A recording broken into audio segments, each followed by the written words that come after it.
So hi mga kababing, o tanawa kong ilong noon sa naman. So karon kay ako nang gi second coating mga kababing ang akong kanang pagpinturaan kuan patchwork. Tanaw na nato ang katong mga wala na pinturahan. Kamo na ni siya.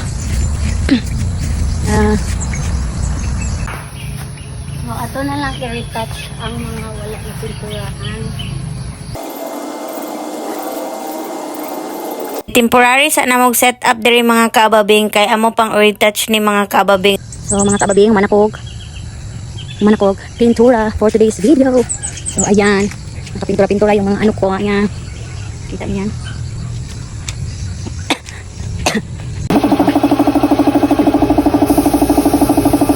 I-sprayhan na niya og kanang top coat para masinaw siya. So ganina kaya ako may nagpintura, so karon siya na pod. Kaya man ang trabaho ng mga spray-spray kaya di man ko kabaluan na. Ana ragud nang kuan kanang pagsabot ragud mo. Aron magtinabangay lang gud. Ana ragud eh. Amo na mong gigamit mga kaababing, top coat na siya mga kaababing. Ako dyan mga kababing, alalay for today's video lang ako ngayon mga kababing. So malapit na pala yung matapos mga kababing. Hi mga kababing, so amo na ni siyang i-plaster unya ang katre. So amo sa ipagawas ang mga unlan, kaning putson, kaning kung katre mga kababing, kaya amo ni siya ipagawas. Itaod na to mo ang katre, na double deck char. Ay lock bed ang tawag ato. So unya na lang po i-update na kami. So bye. Siyempre mga kababing, maghintay pa man tayo ng mahabang oras mga kababing. So maglinis muna tayo dito sa kwarto ng Junakins ko mga kababing. Pag natuyo na yung nilagay na top coat mga kababing, pwede na yung ilagay yung loft bed mga kababing. So magwalis-walis muna tayo dito sa kwarto mga kababing at kunin natin itong cobwebs mga kababing. Pagkatapos nating magwalis dyan mga kababing, syempre punasan natin itong nahig mga kababing kasi madumi din ito mga kababing. So hi mga kababing, so ilisa na to ni siya og black na color nga curtain kay ganahan kay ako ang Junakins aning black kay di siya ganahan og kanang makita gani siya mga kababing ang kanang bintana. So kanina lang blind curtain ganahan kay siya blind curtain mga kababing. So itaod na to ni siya para ganahan jud kayo siya diri. Para hindi na rin siya makita dito ng mga mumo mga kababing kasi siya lang naman isa dito sa kwarto niya mga kababing. So mao na ni siya ang akong nataod na kurtina mga kababing. So, kay natuyo naman ni mga kababing. So, ilagay na natin dito sa kwarto mga kababing. Pagkatapos naming pinasok mga kababing, ito ang nangyari mga kababing. Ano mag-iubos good? Langan yung pahuway sa good. Kung may bala kayong magpagawa ng loft bed mga kababing, i-contact nyo na yan mga kababing. Alam nyo lang. Ay, okay. Siya.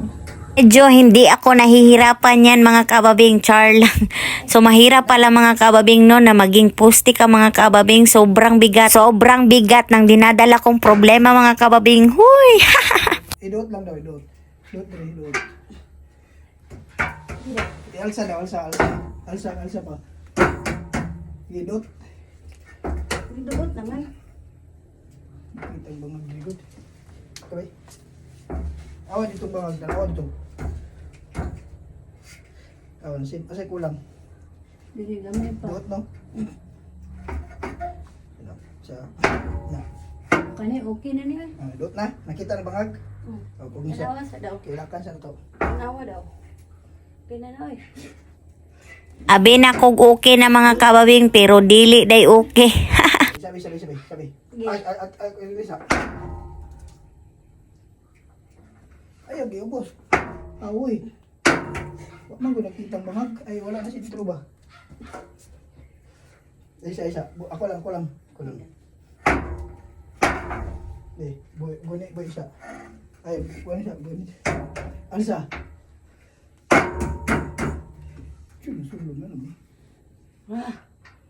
Di na talaga maitsura ang mukha ko dyan mga kababing kasi nahirapan na talaga ako. Boy. Boy, isa. Wala pa. So, alsa. I-alsa, pataas ka. Ay, palunga. Wow. Tawa-tawa lang tayo dyan mga kababing pero nahirapan na talaga ako dyan. Aoy na jud kaayo akong kamot ana mga kababing oy. Kung anumang pagsubok ang ating pinagdaanan mga kaababing ay for the go lang tayo dyan mga kaababing kasi lahat ng bagay ay malalagpasan na rin mga kaababing basta't lumaban ka lang. Huy! Lord, tabang. Para sa kinabukasan. Uy!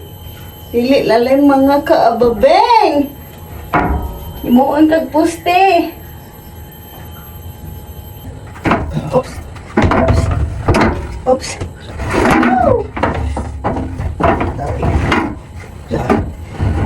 Street sa nadong panastara sa dalo.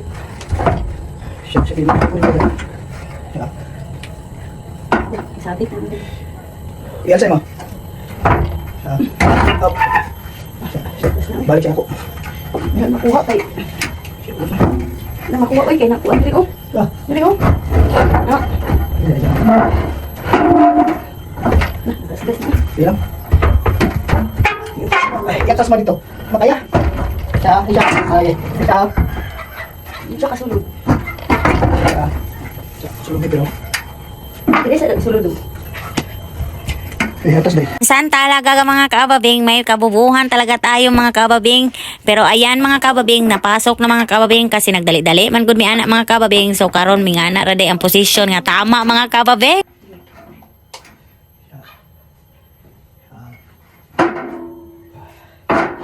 Sa pagtrabaho namin nito mga kababing, aw sigsigig siga palong, aw na brand out today siya mga kababing.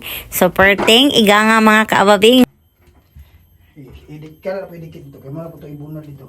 Kaya lang po. Kaya lang. Kasi nalipit na.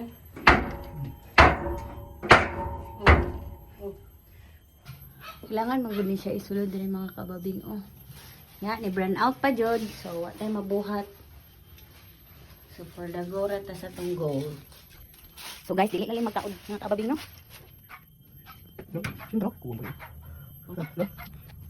Udot. Kuan pa? Kaya duti pa mo. Daw tingwan dulu. Pwede na no. Tangan mo kasi, wasin. Balik na ang kuryente mga kaababing. Kas mga kababing, natapos din ang aming pagsiset up nitong loft bed mga kababing at nagsaing na ako mga kababing kasi alas 4 na niyan mga kababing. So fast forward na tayo mga kababing at ito na ang kwarto ng Junakins ko mga kababing. So hindi na ako nakapag-video mga kababing kung paano ko yan inilagay dyan mga kababing kasi mahaba-haba na itong video na to mga kababing. Kung nakaabot ka sa video ito mga kababing, please like, share, and comment naman sa aking video. Thank you for watching. Bye!